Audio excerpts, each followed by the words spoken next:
कल जिस भूमिका की चर्चा कर रहे थे कि एक अवस्था, एक व्यवस्था, एक आसन पर स्थिर, शांत, अविचल, अविकल। भगवान शिव को एक आसन पर बैठे देखा और ऐसा प्रश्न किया कि ऐसा आप क्या जानते हैं, क्या हमको सिखा सकते हैं? इसलिए उनको आदि योगी, आदि गुरु, आदि गुरु के रूप में स्वीकार किया गया।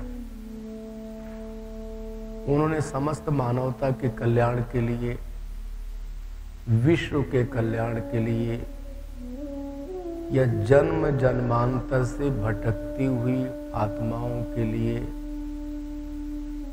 कुछ सूत्र दे दिए, सामान्य सी व्यवस्था दे दी, ध्यान की पद्धतियां दे दी और मंत्र दे दिए। विश्व के जितने प्रकार के दर्शन हैं, जितनी विचारधाराएं हैं, जितने मत, पंथ, संप्रदाय हैं, सबके जीवन में एक ही प्रश्न है। संस्थागत हो सकता है, संप्रदाय का हो सकता है,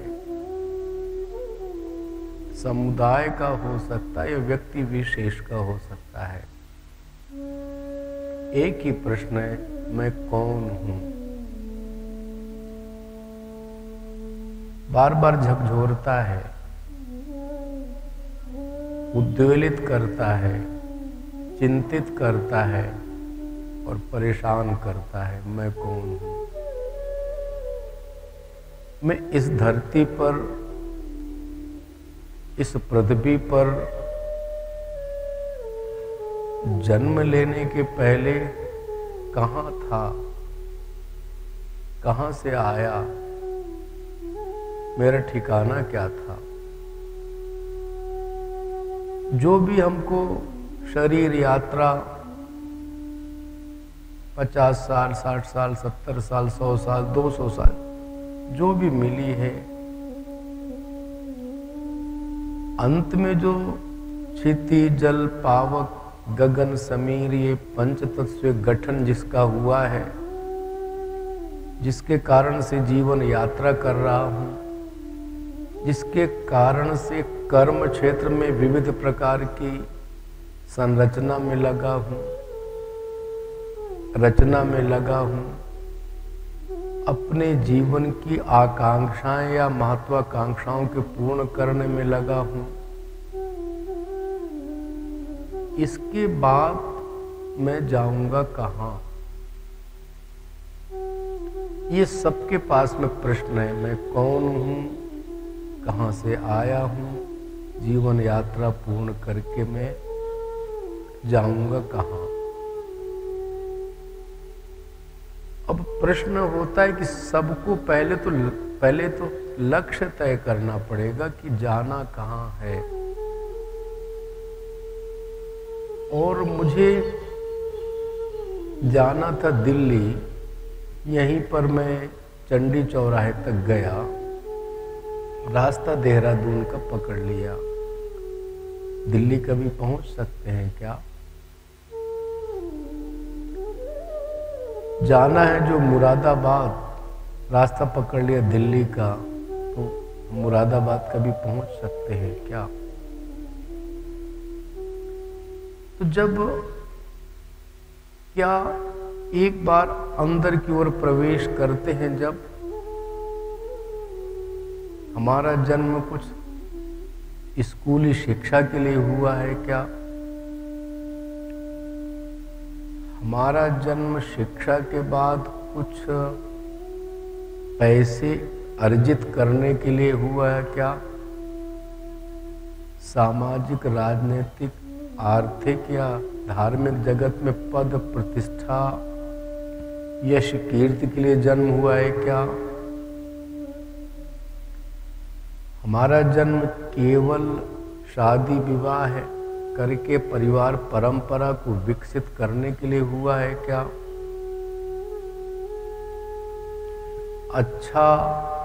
अच्छा भोजन करने के लिए हुआ है क्या? कोई बहुत संपदा इकट्ठा करने के लिए हुआ है क्या? झगड़ा झंझट के लिए हुआ है क्या? क्लेश के लिए हुआ है क्या? ईर्ष्या द्वेष के लिए हुआ है क्या? किसी का शोषण करने के लिए हुआ है क्या?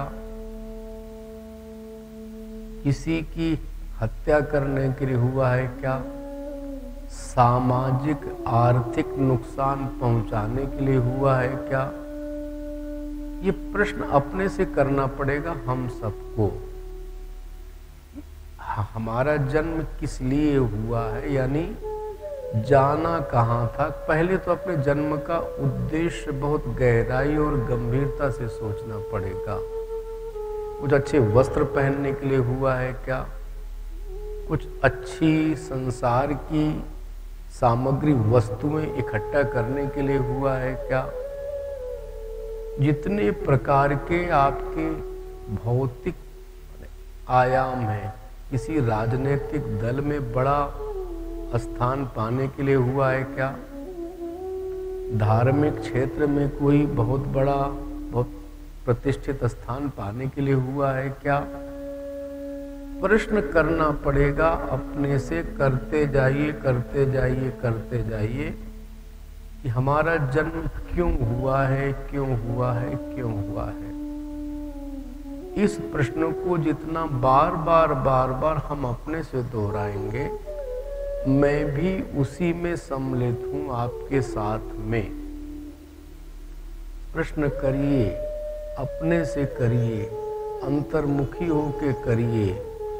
जो अपना शास्त्र है, वेद है, पुराण है, उपनिषद है, गीता है, रामचरितमानस है, या ऋषियों की संतों की वाणी है, जिनको अनुभव है, अनुभूति है, जिन्होंने शिव सूत्र, भगवान शिव ने जो सूत्र दिए उसके आधार पर चले हैं, जिए हैं, जन्म जन्मांतर एक आसन, एक अवस्था, एक व्यवस्था में बैठ करके साधना की है, उन सूत्रों पर चले हैं, उन सूत्रों पर विश्वास किया है, उन सूत्रों का प्रयोग किया है कि इस अवस्था में, इस व्यवस्था में, इस काल में, इस परिस्थिति में, इस घड़ी में, इस नक्षत्र में एक स्थान पर बैठने से ये जो है हमारे ऊपर, शरीर में, मन में, बुद्धि में, हमारे व्यक्तित्व में क्या परिणाम आता है।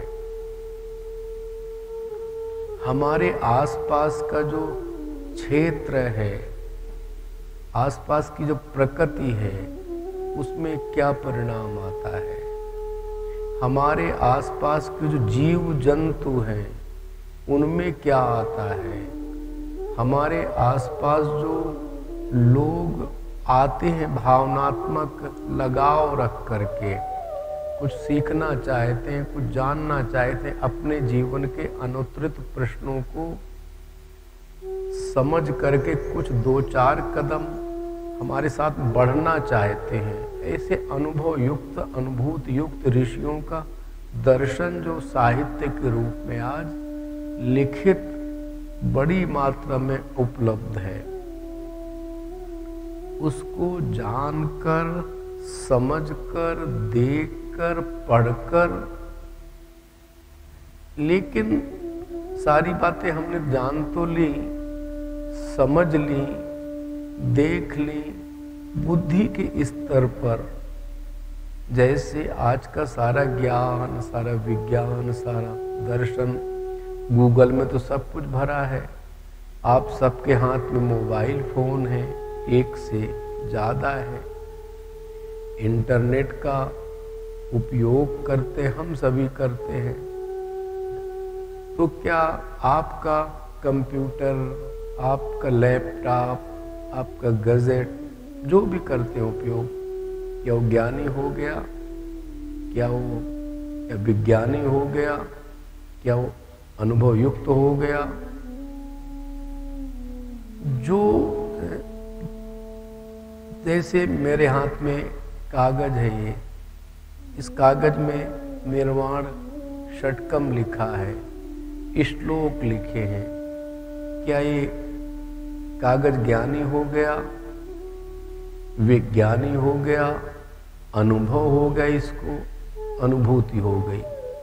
कहीं ना कहीं हम सबसे, याद रखिएगा जो भी बात कहता हूं मैं आप सबके सामने अपने को भी सम्मिलित करता हूं।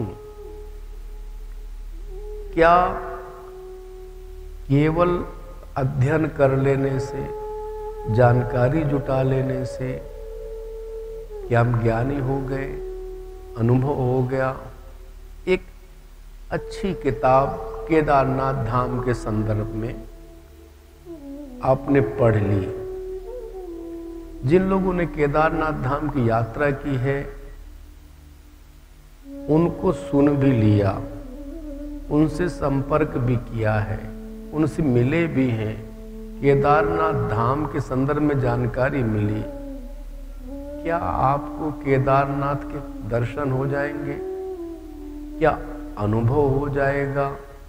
क्या अनुभूति हो जाएगी? नहीं भैया,